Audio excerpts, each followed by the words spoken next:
அரங்கம் அதிரும். திமுக காரனுக்கு கால்கள் உதறும், அறிவாலயம் பதறும்.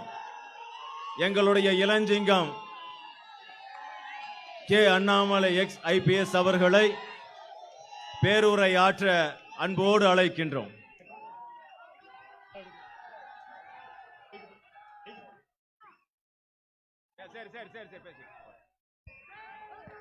அன்பார்ந்த பெரியவர்களே, தாய்மார்களே, நம்முடைய கிணத்துக்கடவு பகுதியில் மிகச் சிறப்பான ஒரு வரலாற்றை படைத்துக் கொண்டிருக்கக்கூடிய இந்த பகுதியினுடைய எல்லா அன்பு சொந்தங்களே, இங்கே இந்த வெற்றிகரமான வரலாற்று திருப்புமுனை கூட்டம் நடந்து கொண்டிருக்கும் பொழுது சில கிலோமீட்டர் தொலைவில் திராவிட முன்னேற்ற கழகத்தினுடைய ஒரு கூட்டமும் நடந்து கொண்டிருக்கிறது.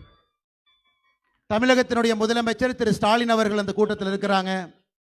அவருடைய மகன் உதயநிதி ஸ்டாலின் அந்த கூட்டத்தில் இருக்கிறாங்க. தங்கச்சி கனிமொழி அந்த கூட்டத்தில் இருக்கிறாங்க. 500 ரூபாய் பணமும் ஒரு சீலையும் கொடுத்து மக்களை மிரட்டி தனியார் பள்ளிக்கூடத்தினுடைய பேருந்தை எடுத்துக்கொண்டு அனைத்து இந்திய அண்ணா திராவிட முன்னேற்ற கழகத்தின் சார்பாக மதுக்கரை நகர கழகத்தினுடைய செயலாளர் அன்பு அண்ணன் சண்முகராஜன் அவர்கள் அண்ணாமலை அவர்களுக்கு மரியாதை செய்கின்றார்கள். தனியார் பள்ளிக்கூடத்தினுடைய பேருந்துகளை எடுத்துக்கொண்டு அரசு பேருந்துகளை திருப்பி விட்டு திராவிட முன்னேற்ற கழகத்தினுடைய மகளிர் அணி மாநாடு அங்கே நடந்து கொண்டிருக்கிறது. இந்த ஒரு கூட்டம் மட்டுமே கோவை மக்களுக்கு ஒரு சாட்சி.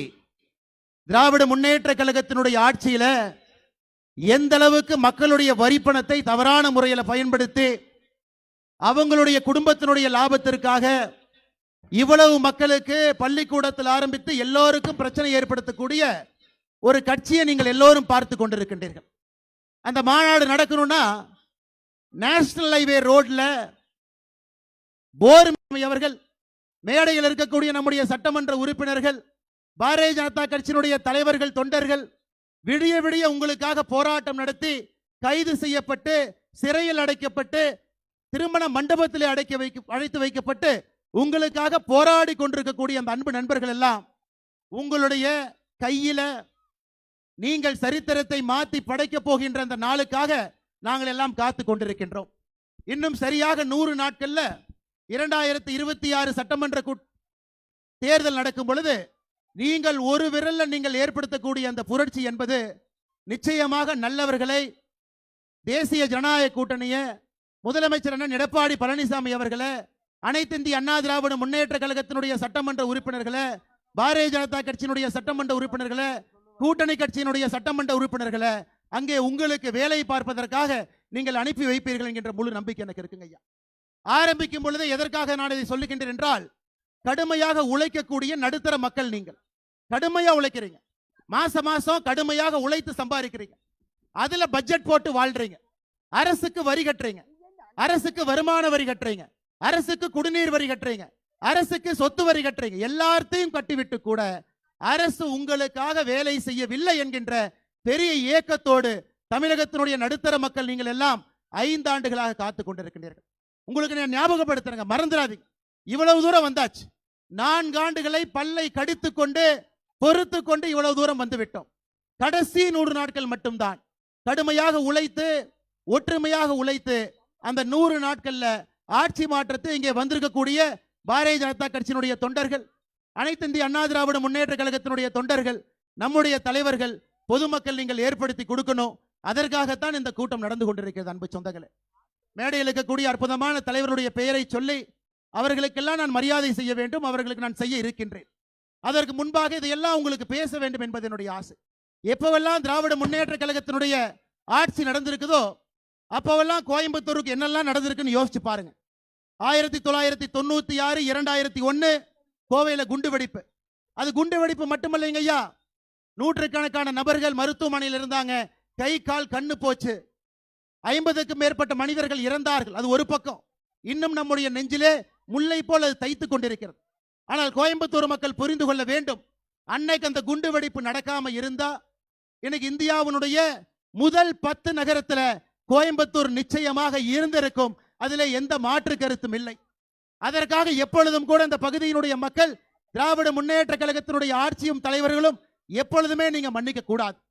அதன் பிறகு 2006 2011 திராவிட முன்னேற்ற கழகத்தினுடைய ஆட்சி. எந்த அளவுக்கு மின்வெட்டு நடந்ததுன்னு யோசிச்சு பாருங்க. நடுத்தர மக்கள், சிறு குறு நிறுவனம் நடத்துறவங்க குடும்பத்துல இருந்தா கூட கரண்ட் கிடையாது. 5 ஆண்டு காலம் நம்ம எல்லாம் மின்வெட்டுல இருட்டுக்குள்ள 5 ஆண்டு காலம் தங்க வைத்திருந்தார்கள். அதன் பிறகு 2021 திராவிட முன்னேற்ற கழகம் ஆட்சி வந்தோடனே முதல் பனிஷ்மெண்ட் யாரு கொடுத்தாங்க? ஐயா, கோயம்புத்தூர் மக்களுக்கு தான் முதல் பனிஷ்மெண்ட் திராவிட முன்னேற்ற கழகம் கொடுத்தாங்க. நான் இந்த நேரத்திலே உங்களுக்கு ஞாபகப்படுத்துவது என்னுடைய கடமை. முதல் பனிஷ்மெண்ட் என்னங்க ஐயா? கோவிட் காலகட்டம் 2020-21 கோவிட் தடுப்பூசியை மோடி ஐயா கொடுக்கறாங்க. நேரடியா சென்னைக்கு வரும். அங்க இருப்பவர்கள் அதை பிரித்து ஒரு மாவட்டத்திற்கும் அனுப்பி வைக்கணும். தமிழகத்திலே மிக குறைவான தடுப்பூசிகள் கொடுக்கப்பட்ட மாவட்டம் கோயம்புத்தூர் மாவட்டம். வேண்டுமென்றே திட்டமிட்டு 2021 திராவிட முன்னேற்ற கழகம் ஆட்சிக்கு வந்த பிறகு கோயம்புத்தூர் மக்களுக்கு வேண்டுமென்றே கோவிட் தடுப்பூசிகளை குறைவாக கொடுத்தாங்க. அனைத்து இந்திய அண்ணா திராவிட முன்னேற்ற கழகம் ஆர்ப்பாட்டம் செய்த பிறகு, பாரதிய ஜனதா கட்சி ஆர்ப்பாட்டம் செய்த பிறகு முதலமைச்சர் அங்கிருந்து இங்க வந்தாரு. இஎஸ்ஐ மருத்துவமனைக்கு போனாரு. அடுத்த விமானத்தை பிடிச்சு திரும்ப போயிட்டார். மக்களுக்கு திமுகவினுடைய எச்சரிக்கை, எங்களை நீங்க ஆட்சி கொண்டு வரலினா கோயம்புத்தூருக்கு எதுவும் செய்ய மாட்டோம் என்கின்ற எச்சரிக்கையை கொடுத்தாங்க. அதையெல்லாம் பல்லை கடுத்து கொண்டு பொறுமையாக 4 ஆண்டு காலம் நாம் தாண்டி இருக்கின்றோம். அன்பு சொந்தங்களே, இன்னைக்கு ஒரு 10 ரூபா அமைச்சர் யார் என்று உங்களுக்கு தெரியும். திராவிட முன்னேற்ற கழகத்தினுடைய மகளிரணி மாநாட்டில் அவர் பேசுறாரு. இன்னைக்கு சாயந்தரம் அந்த 10 ரூபா அமைச்சர் சொல்றாரு, கோயம்புத்தூர்ல 10க்கு 10 ஜெயிக்கிறது தான் திராவிட முன்னேற்ற கழகத்தினுடைய இலக்கு. 10 ரூபாய் அமைச்சர் அவர்களே, டாஸ்மார்க்ல வேணா பாட்டிலுக்கு 10 ரூபாய் ஏத்தி ஜெயிக்கலாம். ஆனா தேர்தல் களத்துல மக்களுடைய மனதை தேசிய ஜனநாயக கூட்டணி வென்று விட்டது. கோயம்புத்தூர்ல 10க்கு 10 என்கின்ற உங்களுடைய கனவு எப்பொழுதும் கனவாக மட்டும்தான் இருக்கும். அருமை சொந்தங்களே, எந்த காரணத்திற்கும் கூட இந்த பகுதியில தப்பி தவறியும் கூட திராவிட முன்னேற்ற கழகமோ அவருடைய கூட்டணி கட்சியோ நீங்கள் விட்டுவிடக் கூடாது. கோயம்புத்தூரை நாசம் செய்தவர்கள், கோயம்புத்தூருடைய வளர்ச்சியை தடுத்து நிறுத்தியவர்கள், கோயம்புத்தூர் மக்களுடைய வளர்ச்சிக்கு எந்த காலகட்டத்திலும் கூட உறுதுணையாக இல்லாதவர்கள், திராவிட முன்னேற்ற கழகத்தை சார்ந்தவர்கள் முதலமைச்சரிலிருந்து கட்சியினுடைய கடைக்கோடி தொண்டன் வரை கோயம்புத்தூருடைய வளர்ச்சிக்கு எதிராக மட்டும்தான் பாடுபட்டு இருக்கின்றார்கள். இதெல்லாம் எதுக்காக நான் சொல்றேனாங்க, நாம மறந்துடக்கூடாதுங்க. தமிழ்நாட்டு மக்கள் ரொம்ப அன்பானவர்கள். வேகமா மன்னிச்சு விட்டுருவாங்க. பொழைச்சு போன ஒரு ஓட்டையும் போட்டுருவாங்க. ஆனா இந்த முறை பொழைச்சு போங்கன திராவிட முன்னேற்ற கழகத்திற்கு ஒரு ஓட்டையும் கூட இந்த பகுதியினுடைய அன்பு சொந்தங்கள் நீங்கள் அளிக்க கூடாது என்கின்ற தாழ்மையான வேண்டுகோளை இந்த கூட்டத்தின் மூலமாக உங்களுக்கு வைத்துக் கொண்டிருக்கின்றோம். அருமை சொந்தங்களே, இன்னைக்கு இந்த பஞ்சாயத்தை முடிவு கொண்டு வரும். அந்த திராவிட முன்னேற்ற கழகத்தினுடைய மேடையில முதலமைச்சர் மு.க. ஸ்டாலின் அவர்கள் பேசுறாரு, அதிமுக அடிமை கட்சி, பாரதிய ஜனதா கட்சியை பொறுத்தவரை சங்கி கட்சி, 2 பேருமே டெல்லிக்கு அடிமையா இருப்பதற்காக ஒரு கூட்டணியை உருவாக்கி இருக்கிறாங்க. இதை தற்கூரி உதயநிதி பேசியிருந்தால் பரவாயில்லை, மன்னிச்சிடலாம். ஆனா தமிழகத்தினுடைய முதலமைச்சராக இருப்பவர் திராவிட முன்னேற்ற கழகம் ஆட்சியில் இருந்ததை விட அவர்களை விட அதிகமாக ஆட்சியில் இருந்தவர்கள் அனைத்து இந்திய அண்ணா திராவிட முன்னேற்ற கழகத்தினுடைய கட்சியும் அதனுடைய தலைவர்கள். ஒரு முதலமைச்சர் இந்த வார்த்தையை பேசிய பிறகு அவருக்கு நாம பதில் சொல்லினா தப்பா போய். ஆமாம், என்னை பொறுத்தவரை அனைத்து இந்திய அண்ணா திராவிட முன்னேற்ற கழகம் அடிமை கட்சி தான். யாருக்கு அடிமை? மக்களுக்கு அடிமை. மக்களை எஜமானராக மதித்து மக்களுக்கு அடிமையாக இருக்கக்கூடிய கட்சி. தேசிய ஜனநாயக கூட்டணியும் அடிமை கூட்டணி தான். யாருக்குங்க? தமிழ்நாட்டினுடைய மக்களுக்கு நாங்கள் அடிமை. தமிழ்நாட்டினுடைய மக்கள் எஜமான்களாக அவர்களுக்காக சேவை செய்ய வேண்டும் என்று நினைக்கக்கூடிய கூட்டணியை நீங்கள் அடிமை என்று சொன்னால் அதை பெருமையாக எங்கள் நெஞ்சிலே அணிந்து கொண்டு மக்களுக்காக 100 நாட்கள் நாங்கள் இங்கே இருப்போம், களத்தில் இருப்போம். ஆட்சி மாற்றம் வரும். முதலமைச்சர் அவங்க அதோடு நிக்கல. இன்னைக்கு ஒரு பெரிய பொய்ய நம்முடைய கிராமத்தில் இருக்கக்கூடிய பெரியவங்கிட்ட விதைச்சுக்கிட்டு இருக்கிறாங்க. 100 நாள் வேலை வாய்ப்பு திட்டத்தை பாரதிய ஜனதா கட்சியினுடைய ஆட்சி மத்தியில அதை நிறுத்த போறாங்க. அன்பு சொந்தங்களே, நீங்க உங்களுக்கு நல்லா தெரியும், 2021 தேர்தல் வாக்குறுதியில திராவிட முன்னேற்ற கழகம் சொல்லி இருந்தார்கள், நாங்க ஆட்சிக்கு வந்த உடனே 100 நாள் வேலை வாய்ப்பு திட்டத்தை 150 நாட்களாக உயர்த்துவோம் என்று சொன்னார்கள். சொன்னாங்களா இல்லைங்களா? நீங்க சொல்லுங்க. ஆட்சிக்கு வந்தா 100 நாள் வேலை வாய்ப்பு திட்டத்தை 150 நாட்களாக உயர்த்துவோம் என்று திராவிட முன்னேற்ற கழகம் சொன்னார்களா? இதுவரை எதையும் செய்யல, ஒரு துரும்பை கூட கிள்ளி போடல. ஆனா பாரத பிரதமர் நரேந்திர மோடி அவர்கள் தேர்தல் வாக்குறுதியா கொடுக்காம இன்னைக்கு 100 நாள் வேலை வாய்ப்பு திட்டத்தை 125 நாளாக உயர்த்தி இருக்கின்றார். 125 நாளாக. அன்பு சொந்தங்களே, கடந்த 4 ஆண்டுகள்ல மேலே நடப்பது பாரதிய ஜனதா கட்சியினுடைய ஆட்சி, இங்கே நடப்பது நமக்கு எதிரான ஒரு ஆட்சி, எதிர்கூட்டணியில் இருக்கக்கூடிய ஆட்சி. யோசிச்சு பாருங்க, 100 நாள் வேலை வாய்ப்பு திட்டத்துக்கு இந்தியாவில் அதிகமான பணத்தை பாரத பிரதமர் கொடுத்தது தமிழ்நாட்டிற்கு மட்டும்தான். உத்தரப்பிரதேசத்தை விட, மகாராஷ்டிராவை விட, ஹரியானாவை விட, பாரதிய ஜனதா கட்சி ஆளுகின்ற மாநிலங்களை விட இந்தியாவில் 100 நாள் வேலைவாய்ப்பு திட்டத்தில் அதிக பணத்தை கொடுத்தது தமிழ்நாட்டு மக்களுக்கு தான். அதனால் இங்க இருக்கக்கூடிய 100 நாள் வேலைவாய்ப்பு திட்டத்தில் பயன்பெறக்கூடிய நம்முடைய அம்மாக்கள், நம்முடைய சகோதரிகள், நம்முடைய தாய்மார்கள் எல்லோரும் நன்றாக புரிந்து கொள்ள வேண்டும். நம்முடைய ஆட்சி இங்க வந்தா மட்டும்தான் நம்முடைய தேசிய ஜனநாயக கூட்டணியுடைய முதலமைச்சர் வேட்பாளர் அண்ணன் எடப்பாடி பழனிசாமி அவர்கள் முதலமைச்சராக வரும் பொழுது இந்த 125 நாள் என்பது 150 நாள் என்பது நம்ம தாங்க செய்ய முடியும், அவங்க செய்ய முடியாது. அருமை சொந்தங்களே, சமீபத்தில் ஆந்திர பிரதேஷ் போயிருந்தேன். ஒரு வாரத்திற்கு முன்பு ஆந்திராவினுடைய துணை முதலமைச்சர் சகோதரர் லோகேஷ் பேசிட்டு இருந்தார். அப்ப லோகேஷை பார்த்து நான் சொன்னேன், பிரதர் உங்களை பார்த்தா எனக்கு பொறாமையா இருக்கு. அவர் சொன்னார், ஏன் பிரதர் பொறாமப்படுறீங்க? தமிழ்நாட்டுக்கு வரக்கூடிய முதலீடுகளை டிஆர்பி ராஜா கையெழுத்து போட்டு ட்விட்டர்ல போடுவார், எல்லாம் வந்துட்டாங்க, கடையை திறந்து வச்சிட்டோம், அல்வா விற்கிறோம். அடுத்த நாள் சத்தமே போடாம அந்த கம்பெனி ஆந்திரா கூட்டிட்டு போய் அவங்க கிட்ட நீங்க பணத்தை வாங்கி முதலீடை பெற்றுக் கொண்டிருக்கின்றீர்கள் என்று. அதற்கு திரு லோகேஷ் அவர்கள் சொன்னது, பிரதர் மேல மோடி இருக்கார், ஆந்திர பிரதேசை செய்ய வேண்டும் என்று சொல்லுகின்றார், என்ன வேண்டுமோ கொடுக்கின்றேன் என்று சொல்லுகின்றார், இந்தியாவிற்கு முன்மாதிரியாக ஆந்திர பிரதேசம் மாற்றணும்னு சொல்றார். இன்னைக்கு அதையே உங்களுக்கு நாங்கள் உறுதிமொழியாக கொடுக்கின்றோம். நம்முடைய ஆட்சி, நம்முடைய அனைத்து இந்திய அண்ணா திராவிட முன்னேற்ற கழகம், பாரதிய ஜனதா கட்சி, நம்முடைய கூட்டணி கட்சி நண்பர்கள் வெற்றி பெற்று சட்டப்பேரவையில் 2026 பதவி பிரமாணம் எடுக்கும் பொழுது மேலே மோடி அவர்களும் கீழே அண்ணன் எடப்பாடி பழனிசாமி அவர்களும் சட்டமன்றத்தில் நம்முடைய பாரதிய ஜனதா கட்சியினுடைய சட்டமன்ற உறுப்பினர்களும் தமிழ்நாட்டை முதன்மையாக்குவதற்காக நாம் பாடுபடுவோம். ஆனால் திராவிட முன்னேற்ற கழகத்தை பொறுத்தவரை அவங்க குடும்பம் நல்லா இருக்கணும், மருமகன் நல்லா இருக்கணும், ஆடிட்டர் நல்லா இருக்கணும், இவங்க நல்லா இருக்கணும், அவங்க நல்லா இருக்கணும் யோசிக்கிறாங்களோ தவிர மக்கள் நன்றாக இருக்க வேண்டும் என்று எப்பொழுதும் யோசித்தது கிடையாது. 3 நாட்களுக்கு முன்பு திராவிட முன்னேற்ற கழகம் என்கின்ற டிராமா கம்பெனி இன்னொரு வேலையை செஞ்சாங்க, நீங்க பார்த்திருப்பீங்க. 2026 திமுகவினுடைய தேர்தல் வாக்குறுதி குழு போட்டிருக்கிறாங்க. இதனடா வம்பா போச்சு, பேய் பேய்னு கோயிலுக்கு போனா அங்க 2 பேய் சேர்ந்துக்கிட்டு ஜிங்கிஜா போட்டுச்சான். 2026 தேர்தல் வாக்குறுதி, 2021 தேர்தல் வாக்குறுதி, 511 தேர்தல் வாக்குறுதி திமுக கொடுத்தாங்க. முழுமையாக 51 தேர்தல் வாக்குறுதி இதுவரைக்கும் நிறைவேற்றல. ஐயா நல்லா கேட்டுங்க, நான் படித்தவன், உங்களுக்கு கட்டுப்பட்டவன், உங்ககிட்ட அந்த மேடையில் மைக் எடுத்து பொய் சொல்லி கைத்தட்டலுக்காக நாங்கள் பொய் சொன்னா தப்பா போயிருங்க ஐயா. ஏன்னா நீங்களா நம்பிக்கை வச்சு உட்கார்ந்து இருக்கிறீங்க. 511 தேர்தல் வாக்குறுதியில முன்னாள் அமைச்சர்கள் மேடையின் மீது இருக்கின்றார்கள், தலைவர்கள் இருக்கின்றார்கள். நீங்களே 511 தேர்தல் வாக்குறுதி எடுத்து சும்மா டிக்கு போட்டு பாருங்க, 51 டிக்கை தாண்டி உங்களால போக முடியாது. 51 தேர்தல் வாக்குறுதி கூட முழுமையா நிறைவேற்றல. அப்படி நீங்க பாத்தீங்கன்னா 90% வாக்குறுதிய 4.5 ஆண்டுகள்ல நிறைவேற்றாத திமுக 2026 தேர்தல் வாக்குறுதிக்கு ஒரு குழு போட்டிருக்காங்க. அந்த குழுவினுடைய தலைவி யாருன்னு கேட்டீங்கன்னா இதுலதான் ஆச்சரியம். அந்த குழுவினுடைய தலைவியாக முதலமைச்சர் தன்னுடைய தங்கச்சி கனிமொழியை போட்டிருக்கார். கனிமொழி தான் அந்த குழுவினுடைய தலைவி.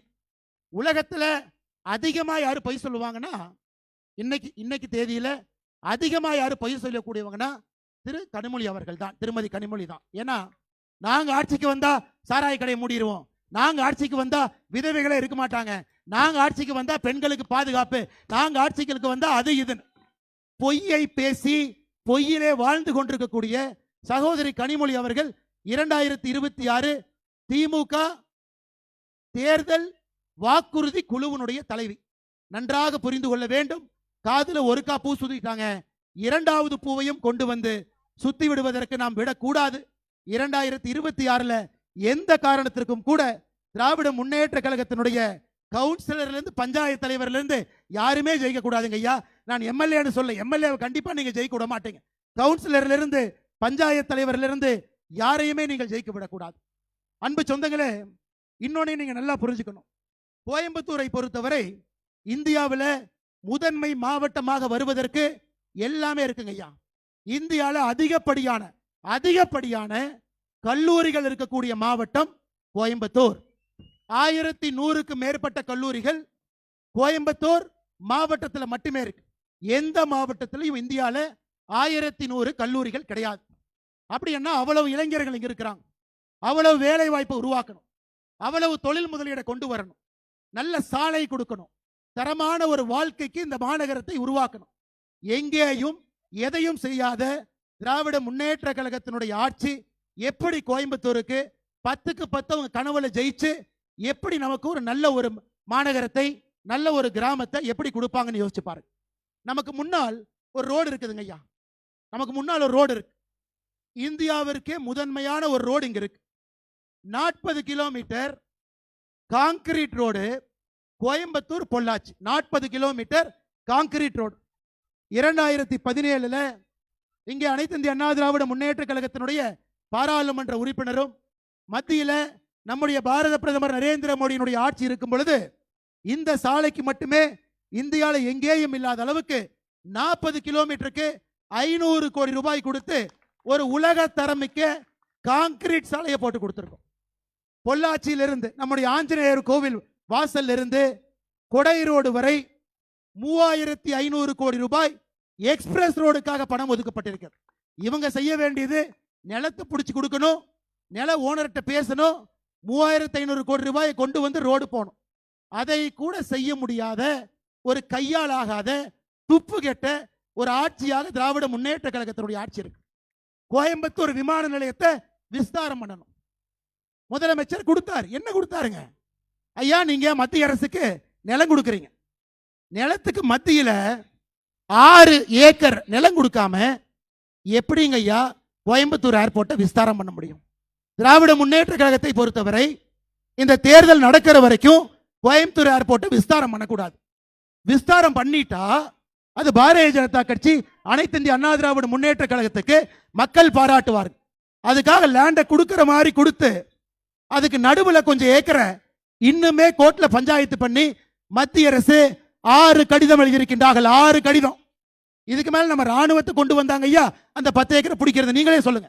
ஒரு ஜனநாயக ஆட்சி, மக்கள் ஓட்டு போட்டு தேர்ந்தெடுக்கப்பட்ட எம்எல்ஏக்கள், எம்பிக்கள், ஓட்டு போட்டு தேர்ந்தெடுக்கப்பட்ட முதலமைச்சர் கொடுக்க வேண்டிய நிலத்தை கூட உருப்படியா கொடுக்காம 6 முறை சிவில் ஏவியேஷன் மினிஸ்டர் கடிதம் எழுதி எந்த பிரயோஜனமும் கோயம்புத்தூருக்கு செய்யாத ஒரு ஆட்சி திராவிட முன்னேற்ற கழகத்தினுடைய ஆட்சி என்பதை தயவு செஞ்சு எங்கேயுமே நீங்க மறந்துடாதீங்க ஐயா. எங்க பார்த்தாலும் குப்பை மேடு, எங்க பார்த்தாலும்.